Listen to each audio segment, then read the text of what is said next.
More Killing in War Days by C.S.A. Turnbo. In writing of the blood-curdling scenes of the Civil War as they occurred along the White River during that awful conflict between the men of the North and the South, I almost shudder while thinking of it. We have written an account of a number of men who were killed, robbed, or tortured, and it is almost impossible to collect all the facts belonging to all these bloody incidents. And no doubt many horrible things were done that a record was never written and never will get into print. Among these stirring scenes of blood and death is one which took place after peace was declared, or in the month of May, 1865, which I give here as told me by reliable authority. A man of the name of Henry Darrist, or Doss, as he was commonly known, settled on Shoal Creek in Taney County, Missouri, a few years before the breaking out of the war. The land he lived on is above the town of Protem, and is now called the Andy Shelton Place. Darrist was a son-in-law of Old Man Sims, and his wife's name was Mary Ann. Some time before the close of hostilities between the North and the South, Darrist moved south of the river and now is what is called Crockett Township in Marion County, Arkansas.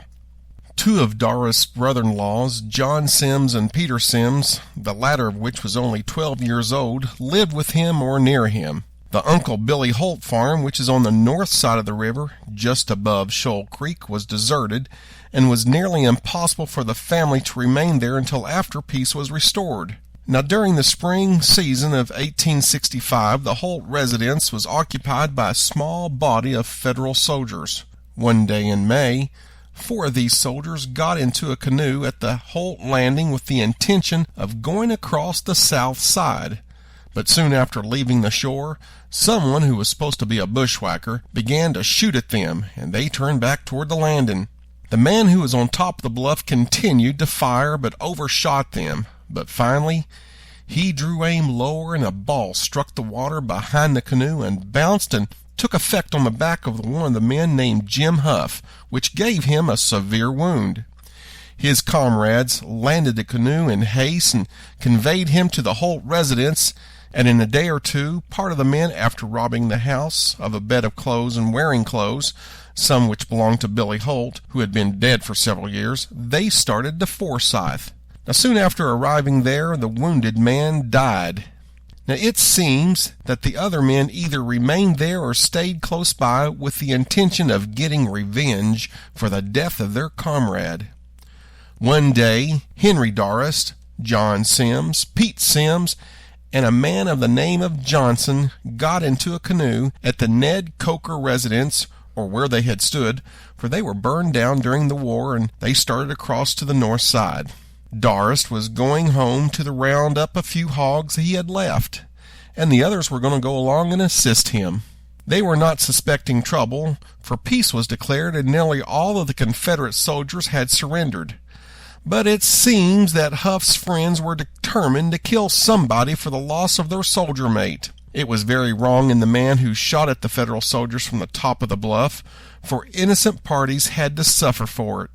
It is supposed that when the Southerners left the bank of the river, that the Federal party were on the watch and went to the bank of the river above the Holt residence, where they knew the men would land the canoe, and laid in ambush for them. Mr. Darrist was paddling or guiding the canoe. The river was swollen several feet past fording. As the men in the canoe were nearing the north shore, the Federal soldiers opened fire on them. Darrist was shot 3 times and fell out of the canoe into the water and lodged against a willow 20 feet below, where he was killed. John Sims, he was wounded and leapt into the water and attempted to swim back to the south bank, but he was shot and killed before he swam but a few yards, and his body was swallowed up by the swift and muddy water. Peter Sims, the boy, was slightly wounded, and he dropped down on the bottom of the canoe and lay flat on his stomach to avoid the other bullets as much as possible. Johnson was not touched, and he jumped into the water behind the canoe and caught the stern of the craft with his left hand, and with his right hand he exerted all of his strength in keeping the canoe between himself and the enemy as a barrier to avoid the bullets. And while doing this, he kept pulling and working to reach the south shore. It was a critical moment, for the bullets come in a shower and splintered and perforated the sides of the little dugout. Pete Sims received several slight wounds in the shoulder, but he never flinched but lay quiet as if he were dead. And while Johnson was midway between the two shores struggling in the water and pulling the canoe along under the great difficulties, the enemy shot one of the fingers off and he was using to hold the end of the canoe. But he held on with the remaining fingers and succeeded in landing the canoe a few feet below the spring that runs out of the bank of the river at the lower end of the old Ned Coker farm. Though the enemy continued to load and shoot at them all the time while he was crossing, and young Sims received more wounds in the shoulder and some in the back, which put him past getting up on his feet when the canoe landed, and as soon as Johnson noticed this, he landed the canoe, and while under heavy fire, he picked up the wounded boy in his arms and carried him up the bank and laid him down behind a tree. They were now comparatively safe, for the enemy had no means to cross the river, and they ceased firing and retired. After Johnson had rested a while, he picked up young Sims and carried him to safer quarters and hurried off for assistance, and the wounded boy was taken to the house where he was cared for until he recovered from his wounds.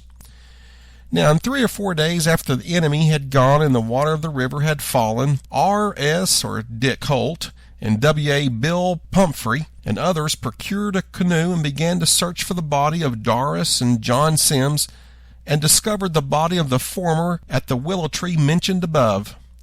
They lifted the dead man into the canoe, and taking it down this river to the Bill Coker farm, where they dug a grave on the river bank, the opposite mouth of the Shoal Creek, and buried it in a vault without a coffin. But they covered the body over with pieces of plank before filling it with dirt. The remains of John Sims was never found except a few human bones and some remnant of clothes that was discovered on an island opposite of old Joe Magnus' place, 1 mile above the mouth of Big Creek that was supposed to be his. These were found in the sand several months after Sims was killed.